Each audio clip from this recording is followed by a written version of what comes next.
Hi, my name is Adi Mata, and today I'll be teaching about double integrals for multivariable functions in Cartesian coordinate plane and the polar coordinate plane.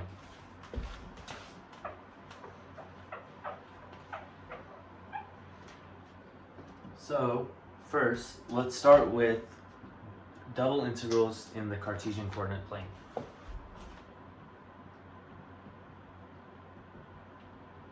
So let's do a diagram now.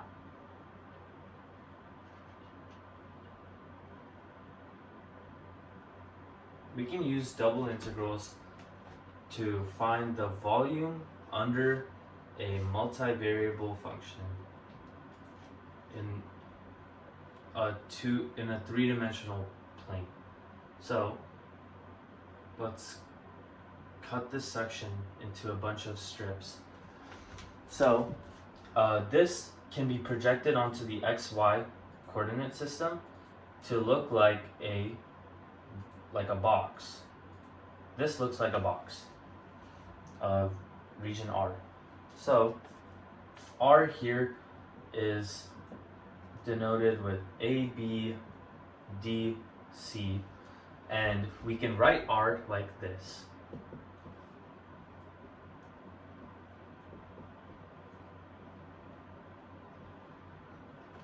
And cutting these boxes into really tiny, really thin strips, like kind of rectangular prisms, that will help us solve for an infinite number of infinitesimally small rectangles volumes, and we can add it all up. This might remind you of a Riemann sum, and that's exactly what it is. So we define the double integral as two integrals over some region R of our multivariable function with respect to dA. And this basically represents a double Riemann sum that looks like this.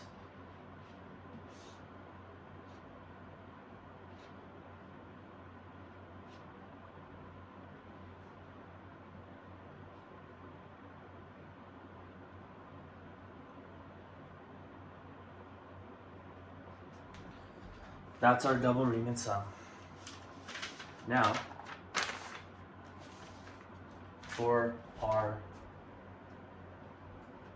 we can say that our double integral here is equal to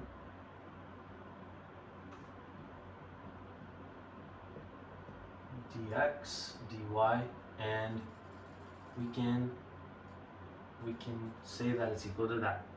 Now, here are some properties of double integrals that are really important. You should definitely have these properties memorized. So for the first property, I want to say that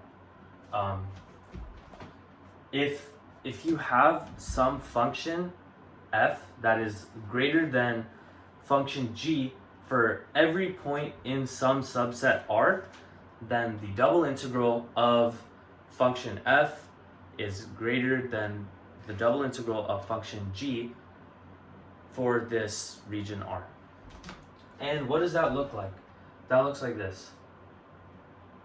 So f of x, y is greater than or equal to g of x, y. So we can say that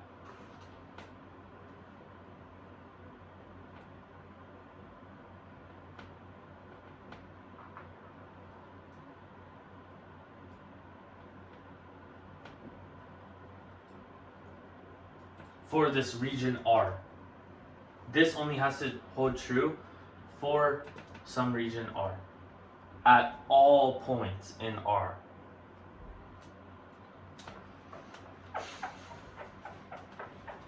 Second property I'd like to go over is if we have some inequality that looks like this, where m m and big M are both values that are appropriately placed here, and we have some area function R, which just basically says like this is the area of our region. Then we can say that M times area of R is less than or equal to the double integral over region R of f of x y dA, which is less than big M times the area function of R. Kind of like the squeeze theorem, pretty good for proofs and stuff, to prove something is always bigger than this or something's always smaller than this. Pretty interesting. And the third one that I'd like to mention is if we have a multivariable function that we can represent as the product of two single variable functions, then we can also express its double integral as the product of two single integrals with respective bounds, of course.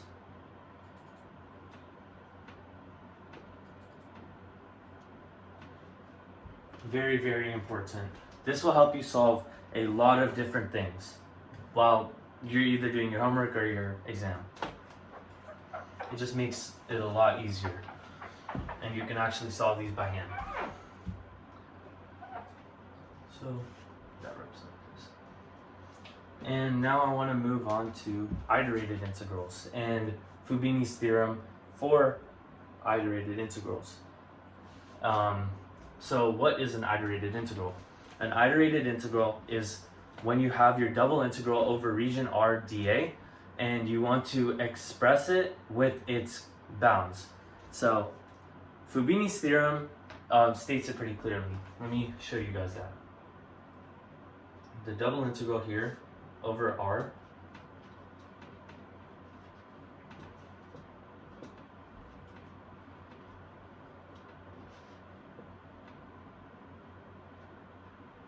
of dx dy. So we're splitting up the variable of integration into two different variables of integration. Make this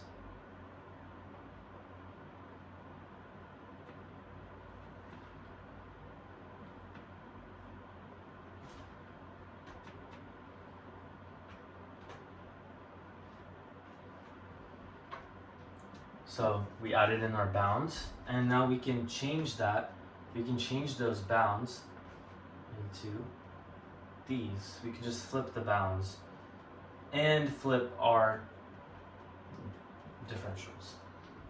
This is Fubini's theorem for iterated integral. What is an iterated integral? It's these things.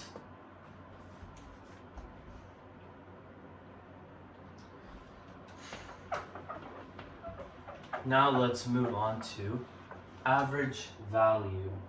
Average value over some region. So the average value theorem basically says that the average is 1 over area function R times region over region R f of x y f of x y dx dy. And as you can see, this is the volume under, or the volume over R, so volume over an area. So this would give you the average z value of your thing.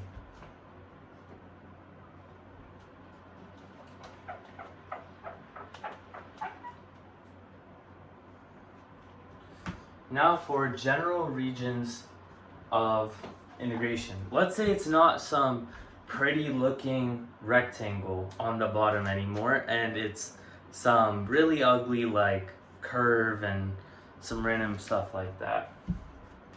Let's look at general regions. So the first kind of region I want to talk about is a type 1 region, and that's classified as this. If we can split up our region like this, where we say this is some constant A, this is some constant B, x, y, and we can draw our region onto this. If this is our region R here, this shaded, and it can fit between two constants like A and B that are vertical lines, then it's a type 1. But if it's type 2, then it's the same thing, but for here.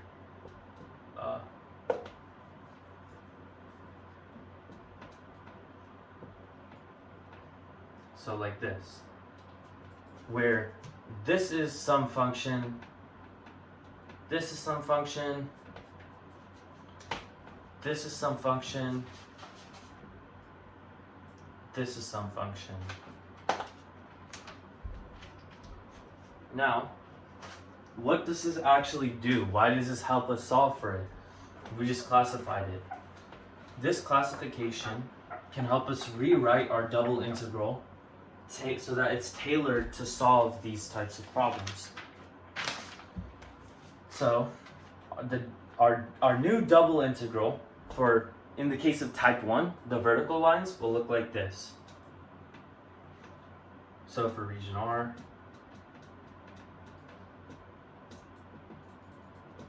type 1, dA. And you can say this is some thing here.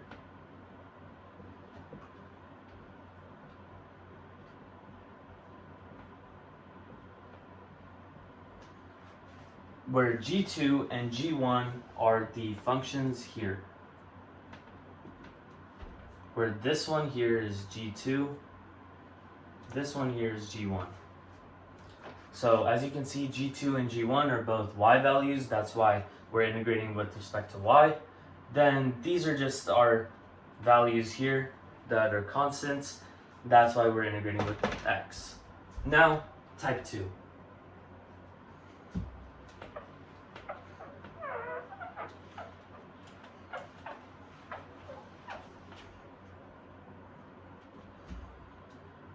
If we're integrating over type 2 region, we have to redo the integral, but differently. So it'll look like this. Our integral looks like this.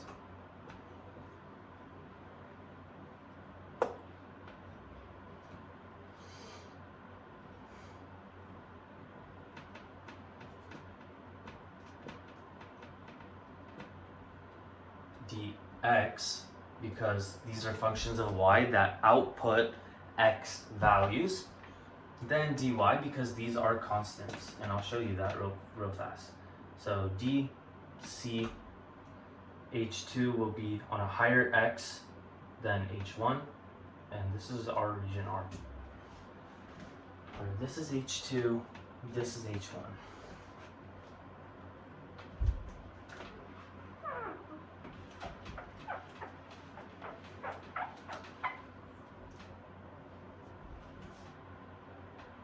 So now, what if we had an improper double integral? I'm sure you guys have already heard of improper integrals. What if we had an improper double integral, and how would we go about solving it? So first, I'll start with an unbounded function. So for an unbounded function, we would have our integral f dA, and then our first integral for type 1 would be b a h of x, g of x, f dA, just dA. Then this is type 1. Now type 2, dc j, and let's use k. So f dA. So what this is basically saying that this is saying that if we have some region D that is a type 1 and a type 2 with the respective bounds and constraints, then and we have f as a non-negative function that's on D with only a finite many discontinuities on the interior of D, then we can say this, where these functions represent the regions, and then later we can take a limit statement that approaches the discontinuities, and that can help us solve our double integral. And now let's use an unbounded region. An unbounded region is also pretty similar, except the region limit will approach infinity and not a point of discontinuity instead. So we have f dA equals the limit of b and d as they approach infinity of BA and DC F dy and dx. So what this is basically saying, in this case, B and D approach infinity, so basically the edge of our region just shoots up. But you can change these values to any bound as long as they approach a discontinuity, like negative infinity or infinity. And this limit statement will help you solve for it. That's it for improper integrals. Now, moving on to polar coordinates. This is a little harder to imagine because we're just more versed with the XYZ plane, but we'll make it. So the double integral for a continuous function in polar coordinates would be defined with dA being r dr d theta.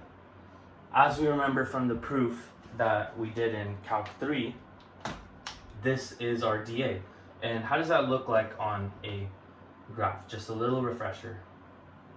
So if we have this region, we can cut it up into tiny, tiny, tiny boxes. And this box right here is some dA r dr d theta. This angle here would be alpha, beta. This radius here would be A. This radius here would be like B. And each of these tiny boxes would have this equation for its dA value.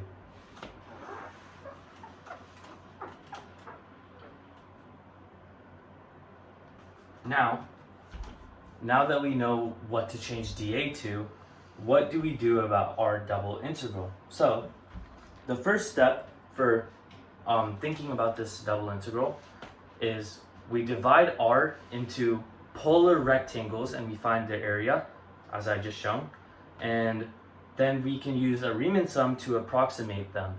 So the same exact thing except with polar coordinates. So we have our original Cartesian coordinate one here, and we can basically say that it's equal to, we can basically say it's equal to this over here, this double integral.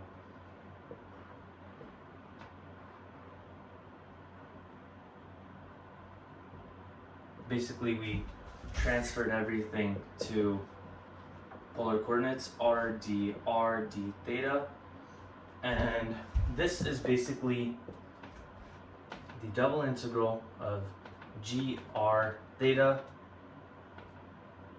dA over some region R.